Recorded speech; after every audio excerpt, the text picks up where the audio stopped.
Hello kids, welcome to Student Zone for Best Learning. This is first chapter of the class 10th and today our topic is the Count Camillo di Cavour. The unification of Italy owed much to the diplomacy of Chief Minister Cavour, who became the Prime Minister of Piedmont from 1852 to 1860.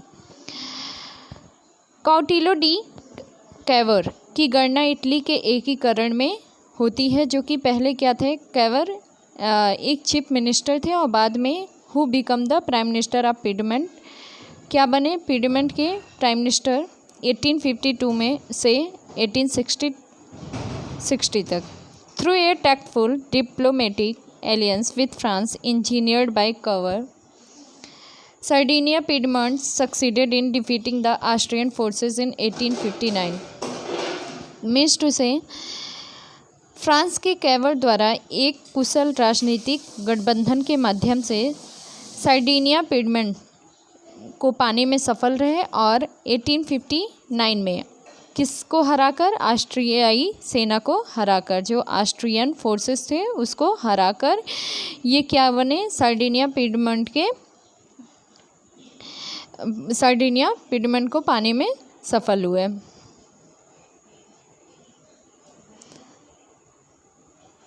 जिसेप Garibaldi, he was a central figure in the unification of Italy, ये central figure हैं किसके, Italy के unification में। In 1833 he met Mazzini and joined the Young Italy movement, और 1833 में ये Mazzini से मिलते हैं और यंग इटली मूवमेंट को ज्वाइन कर लेते हैं। He participated in a republican uprising in Piedmont in 1834. In 1854 he supported Victor Emmanuel II for his effort to unify the Italian state. उन्होंने रिपब्लिकन अपराइजिंग को ज्वाइन किया था पिडमोंट में 1834 में, और 1854 में ही सपोर्टेड, उन्होंने विक्टर एमेनुअल सेकेंड को सपोर्ट किया था, जिनका एफोर्ट था किसके लिए, इटालियन स्टेट को यूनिफाई करने में, एक करने में। In 1860 he led the famous expedition of the 1000 to south Italy with his red shirt army, और उन्होंने बहुत ही फेमस जो है एक्सपीडिशन दिया था, थाउजेंड्स का, हज़ारों का, कहाँ पे, साउथ इटली में अपने रेड शर्ट आर्मी के साथ। In 1867 he led the army to Rome to fight for papal states where a France garrison was stationed, और 1867 में उन्होंने एक आर्मी को लीड किया, कहाँ से, कहाँ के लिए, रोम के लिए, ताकि वो जो है लड़ सकें पापल स्टेट्स के लिए, जहाँ पे फ्रेंच गैरिसन वो क्या था, स्टेंस था। In 1870 France withdrew its troops and papal state were finally join to Italy, और 1870 में फ्रांस ने विड्रॉ कर लिया अपने ट्रूप्स को, और पेपल स्टेट्स जो है वो फाइनली किस में ज्वाइन हो गया, इटली में, जो कि पहले नहीं था।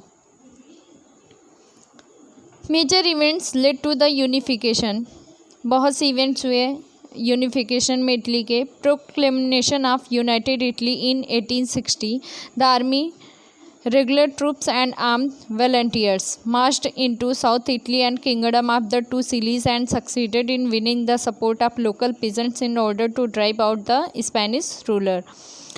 1860 में आर्मी, जो रेगुलर ट्रूप्स थी और आर्म्ड वॉलंटियर्स थे, उन्होंने मार्च किया साउथ इटली में और किंगडम ऑफ टू सिटीज में, सक्सीड हुए वहाँ के लोकल पीजेंट्स का सपोर्ट पाने में, in order to drive out, कि किस तरीके से वो बाहर स्पेनिश रूलर्स को बाहर कर सकें, इस मामले में लोकल पीजेंट्स का उनको सपोर्ट मिला। In 1861 Victor Emmanuel second was proclaimed king of united Italy, 1861 में विक्टर एमेनुअल सेकेंड को प्रोक्लेम किया गया as a king united Italy का। The state of Tuscany, Modena, Parma and papal joined hands with the Sardinia, ये सब ये Tuscany, Modena और Parma, papal, ये सब ने ज्वाइन किया हैंड्स किसके साथ, सार्डिनिया के साथ। By March 1860 the entire central Italian state were unanimously united with Piedmont, Rome became a part of Sardinia, and in this way the final unification of Italy was also achieved in 1871. 1860 मार्च में entire central Italian state वो जो है किससे United हुई? पिडमंट से। रोम जो है वो क्या बना? सर्डिनिया का एक पार्ट बना, और इस तरीके से फाइनल यूनिफिकेशन हुआ इटली का कब? 1871 में। The growth of Great Britain. Growth of Great Britain. There was no British nation prior to 18th century, मतलब कोई भी ब्रिटिश नेशन नहीं था 1800 शताब्दी से पहले।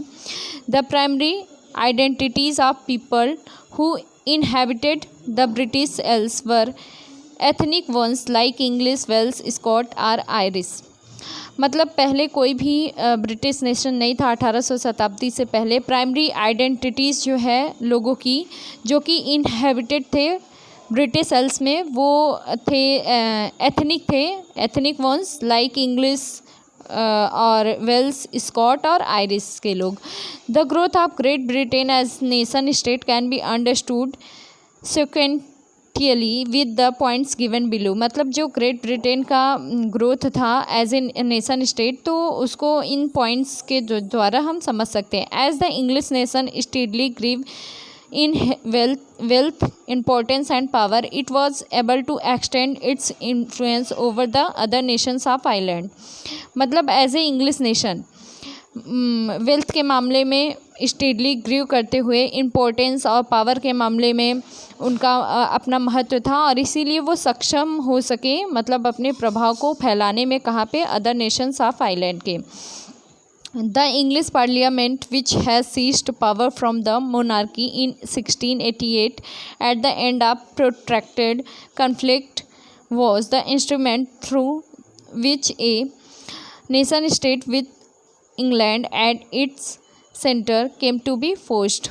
English Parliament जो कि seized power, which has seized power from the monarchy in 1688 at the end of protracted conflict was the instrument through which a nation state with England at its center came to be forged।